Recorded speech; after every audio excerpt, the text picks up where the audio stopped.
লোকসভা ভোটের আগে রাজ্যে কর্মসংস্থান নিয়ে ফের বিরাট বড় দাবি করলেন মুখ্যমন্ত্রী মমতা। মালদহে সভা থেকে মুখ্যমন্ত্রী বললেন, অনেক স্কুল শিক্ষক নিয়োগ হবে, অনেক কনস্টেবল নেওয়া হবে, অনেক নার্স নেওয়া হবে। খবর রাখবেন, প্রত্যেকেই চাকরি পাবেন, নির্দিষ্টভাবে আবেদন করবেন।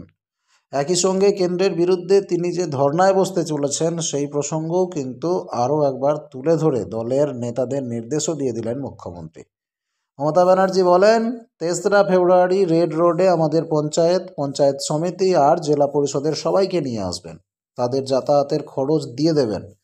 3 তারিখ বেলা 1টার মধ্যে সবাই চলে আসবেন।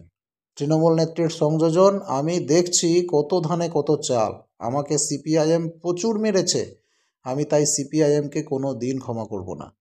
তাই সিপিআইএমের সঙ্গে যারা ঘর করে তাদের আমি ক্ষমা করি না।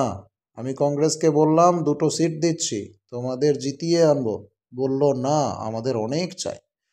ওরা আগে সিপিআইএমের হাত ছাড়ুক, তবে আমি অনেক দেব। কংগ্রেসের সঙ্গে পারস্পরিক সম্পর্কের নিরিখে সময়টা খুব একটা ভালো যাচ্ছে না তৃণমূলের। আর এই গোটা তিক্ততার কারণ হিসেবে প্রদেশ কংগ্রেস সভাপতি অধীর চৌধুরীর দিকেই আঙুল তুলেছেন তৃণমূল নেতৃত্ব। এদিন মুর্শিদাবাদের পাশের জেলা মালদহে সভা করলেন তৃণমূল নেত্রী মমতা ব্যানার্জি। আর সেখান থেকেই তিনি বললেন, পরপর 2টো সিটে কংগ্রেস জিতেছে। কি করেছে কংগ্রেস এখানে বলুন তো আপনারা? বরকতদা কংগ্রেসের জন্য করেছেন, তারপর কি করেছে?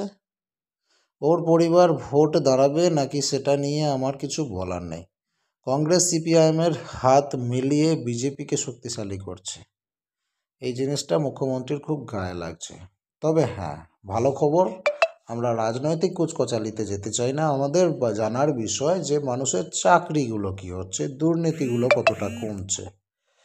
তো মোটামুটি চাকরি নিয়ে একটা ভালো ঘোষণা করেছেন, নার্স নিয়োগ, স্কুল শিক্ষক নিয়োগ এবং কনস্টেবল নিয়োগ নিয়ে। দর্শক, আপনাদেরকে জানিয়ে রাখি, পুলিশে কিন্তু বেশ কিছু নিয়োগ আরও সামনে আসতে চলেছে। একমাত্র এখন পশ্চিমবঙ্গে পুলিশের নিয়োগটাই ঠিকঠাকভাবে খোলা আছে। তো আপনারা প্র্যাকটিস করুন, মন দিয়ে প্র্যাকটিস করুন। পরবর্তী আপডেট পেতে চোখ রাখুন স্মার্ট দুনিয়ার পর।